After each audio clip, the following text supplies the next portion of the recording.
Hi friends, இன்னைக்கு சூப்பரான kitchen tips தான் பார்க்க போகிறோம். எதை பற்றி டிப்ஸ்னா, அப்பம் பண்ணணும்னு வைங்க, அரிசி ஊற போட்டு அரைச்சி நம்ம அப்பம் பண்ணோம். இன்னைக்கு அப்பம் பண்ணும்போது 2 வாழைப்பழத்தை போட்டு அரைச்சி பண்ணுங்கங்க.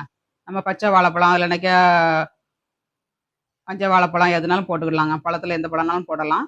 போட்டு நம்ம அரைச்சி பண்ணோம்னா இந்த அப்பம் வந்து சூப்பராக கிடைக்குங்க. இப்போ அரிசியை வந்து நம்ம அரைச்சி எடுத்துக்கிடலாங்க. தண்ணி இல்லாமல் வடிகட்டி எடுத்துட்டு இதில் வந்து அரிசி ஆட் பண்ணியாச்சு.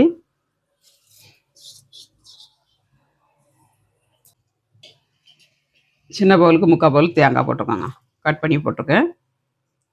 அப்புறமா ஒரு 3 ஏலக்காய் பொடி இருந்தால் பொடி சேர்த்துக்கோங்க. இல்லாட்டா முழு ஏலக்காய் போட்டு அரைச்சிருங்க. பொடி இருந்தால் லாஸ்ட்டில் போட்டுக்கோங்க. 2 பழங்க, நல்ல பழுத்த பழமாக எடுத்துக்கோங்க. நம்ம சோடா எதுவும் ஆட் பண்ணக்கூடாது பழம் போடுறதுனால. பழத்தை வந்து நம்ம கட் பண்ணி போட்டுக்கலாம்.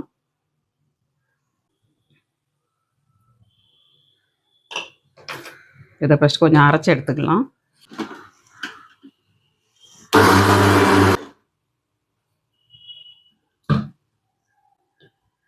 நல்லா இந்த மாதிரி குறப்பாக அரைச்சிட்டு நம்ம வெல்லத்தை ஆட் பண்ணிடலாங்க.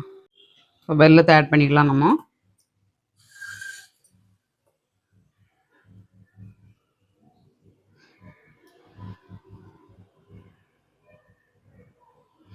வடிகட்டி எடுத்தாச்சுங்க.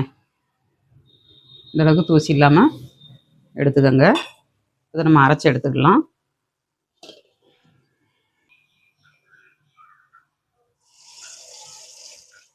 உங்களுக்கு அப்போ வந்து எந்த சைஸில் தேவையோ அந்த சைஸில் ஊற்றிக்கோங்க. கொஞ்சம் கொஞ்சமாக ஊற்றணுனாலும் கொஞ்சம் கொஞ்சமாக ஊற்றிக்கோங்க. பனியார சட்டியில் ஊற்றி எடுக்கணுனாலும் பனியார சட்டியில் ஊற்றி எடுத்துக்கோங்க. சூப்பராக கிடைக்கும். நல்ல வேகவும் நமக்கு மேலே எலும்பி வந்துடும்.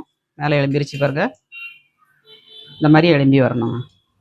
பொறுமையாக அடுப்பை சிம்மில் வச்சு வேக வச்சு எடுத்திங்கன்னா சூப்பராக கிடைக்கும் உங்களுக்கு. திருப்பி போட்டாச்சு. இப்போ திருப்பி போட்டுக்கலாம். 2 பக்கமும் திருப்பி திருப்பி போடுங்க. நல்ல கலர் ஒன்று போல் கிடைக்குங்க. இப்போ வெந்துருச்சுங்க. நல்ல கோல்டன் கலரில் வந்துருச்சு. நம்ம அப்படியே எடுத்துடலாம்.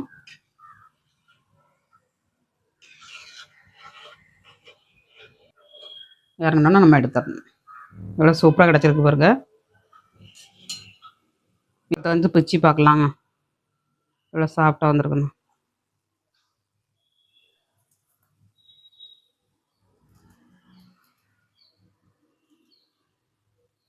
சூப்பராக கிடச்சிருக்கு.